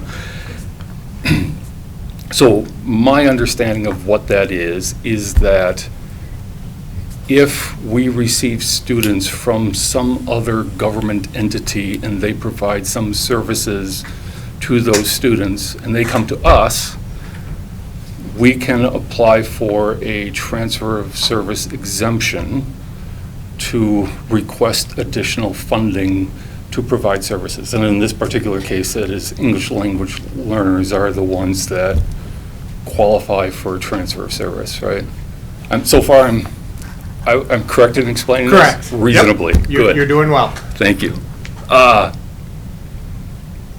And in this particular case, like if a student transfers from another district, they might have to reduce their potential funding by the amount of money that the additional services are, and we could then ask for this transfer of service exemption. But in the case of migrants, now we're talking about they're coming from a different country. So this is just, no one else has to give up any funding. We're just taking on additional funding. Is that, we can apply for the transfer of service exemption. Is that correct? Yes, so with transfer of service, in the traditional sense, when we talk about, there's two ways to get transfer of service. You have a student with special needs that would increase your costs locally. So there has to be the increase of cost burden to the district. The municipality or the government, in this case, that the students are coming from, they don't have any reductions. There's no reduction in a transfer of service system. So every year we have students who leave our district for whatever reason. Typically it's a move for this, go to another district. That district can submit a transfer of service against us. Our role in that as the agency that is the people left from is just to confirm this is what they left the district with. So if it's a special needs, this is the IEP record that we had. We don't lose money from our revenue limit for this. When we get a transfer of service application, like what Dr. Hess was saying for the influx of the students that we had, we submitted a transfer of service. The other governmental entities had to verify that these students came from that country. And then DPI allowed us to increase our revenue limit by the dollar amount that we applied for. And, I mean, these are, you guys are correctly saying this, these are Oshkosh Area School District students, so we get the regular aid for it. They're part of our membership calculation, so we get the typical student's financial allocation, but then you go in and say the additional needs have additional expenses, and then you have to be very careful to calculate what that additional amount was, and that is part of the transfer of service application then. But then that comes after the aid calculation, right? So that anything that is applied to transfer of service, that's really going to hit the local property taxpayer. Is that correct? Correct. Okay. The transfer of service amount, so the year you were referencing, I believe it was 900,000 plus, little bit around that dollar amount, if I remember correctly. So that gets added into our revenue limit formula, which increases the base amount, so the per pupil amount. So our per pupil amount's $11,000 per student. We put in a transfer of service of 900,000. That next year, we get an additional $90-ish on that per pupil amount. So it goes from the 11,000 to 11,090 is our new calculated per pupil amount for that transfer of service. The aid, depending on when you do the transfer of service, you have a 2-school year roughly, depending on when the students would come into your school district. You roughly have 2 school years within to apply for that money. So you wouldn't get your aid. The reason the transfer of service is done is to allow a district to account for additional staffing that you're going to get up front, because you don't get aid on those students for an additional year, because they don't get into your calculator until after they've been in the enrollment, and aid lags by a year. So you're fronting, in this case, we were anticipating, we already knew the year before we had gotten a significant number of the refugee families that came in, so we were trying to make sure that we had enough staffing. We knew we were anticipating another good group, so I believe we added a significant number of staff that year for that 900,000 to be able to account for our extra needs and translators within the district. That allowed us to do that move on the front end rather than having to wait the 1.5 to 2 years for the aid and the revenue limit to catch up to where that was. And now students are in the system for up to 2 school years without any services because we didn't utilize a tool that gives us the money on the front end. Did that all make sense? I know there was a lot. Well, I mean, one, I'm going to claim that I got the elements that I was trying to explain to this individual correctly. You explained it probably in much more detail and probably better than what I did. But I think ultimately the question that I had no idea about, which maybe you answered but was a lot, was what happens. So last year we got the claim transfer of service because new individuals were coming in. Do we get to continue to claim the transfer of service this year? Is that what we did in this last budget? Do we continue to claim that every year? Or does at some point that transfer of service go away and it just becomes part of our regular budget? The transferred service itself, so we did not apply for any new transfer of service this last tax levy season. When you do a transfer of service, that's a permanent addition to your revenue limit calculator. So that's also part of the application and that process through the transfer of service with DPI. And they make sure that you're vetting out, okay, if this is a senior that's coming in, you have grade criteria that are going in there that they're trying to evaluate within this system on whether or not you are going to get that and it's allowable transfer or not. For us, the majority of the kids that were coming into our system over that time period were elementary to early middle school. There were some high school kids, but the vast majority of our kids were elementary, middle school age. So they're going to be in the system for a significant amount of time before they aged out. So that's the system DPI has created, is it becomes a permanent addition into your revenue limit calculator. So then other than... Dr. Hess, where are we going with this? I'm almost done. All right. Other than the aid that you were kind of referring to, that becomes a permanent element onto the local property taxpayer then, is effectively what happens. Correct. That's what I needed to know. That was the question that was addressed. I appreciate it. Okay. Yes, thank you very much. Yep, thank you. Thank you. Any other comments? No. Okay. Thank you all very, very much. Thank you. Appreciate Thank it. you all. Thank you, thank you.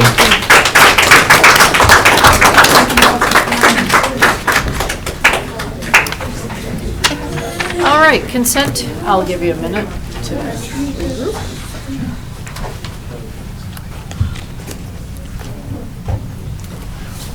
Okay, consent resolution agenda. Consent agenda has been furnished background material on each item has been discussed at a previous meeting. They'll be voted on with one vote without discussion. Is there a motion? So moved. Second, Barb.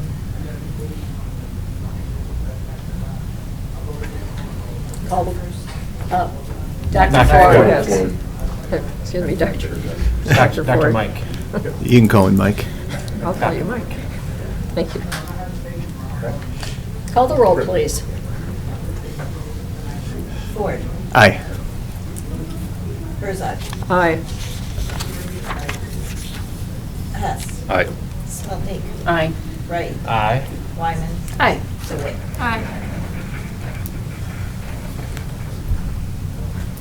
Motion carried. And we have one individually considered resolution, and that's approval of English for speakers of other languages program plan. Is there a motion? So moved. Molly. Second, Kelly. And call the roll. No comments? Oh, I'm sorry. No, I was just going to very, very quickly, I know they all left, but I mean, I just look at those numbers. We have, 9,100 students in our district, 800 of them are English language learners. Our district is richer for having those students quite literally, but also culturally, and I don't know, as a parent, I'm pretty excited that I did not anticipate moving to Oshkosh from Milwaukee and having my kids encounter a more diverse school environment. That's exactly what has happened, which is pretty cool. So Great. happy to vote yes on this. Mrs. Smeltnik? Nothing more. Well, I lied. I'm so proud of those kids for showing up tonight too. Yeah. They're doing a really great job of getting life experiences, and it is important for them also to hear how much we value them. So That's great. Very good. Okay, we good? All right. Call the roll, please. Herzog. Aye. Hess. Aye. Smeltney. Aye. Wright. Aye. Wyman. Aye. DeWitt. Aye. And Ford. Aye. Motion approved. Thank you. We weren't going to get to vote. Okay, we're at request for future items for committee review. Announcements. I do. I do Okay. have a message in to Nate Gustafson and to schedule a visit, and he did want me to report back that the holidays are really hectic right now, so after the holidays, he will get in touch with me to get something scheduled. Awesome. Excellent. Thank you. Yeah, Perfect. thanks for doing that. Okay, we will now be adjourning to executive session where we'll be considering the disciplinary data of a specific person. Is there a motion? So moved. Take it. That's right. We're in like cadence there.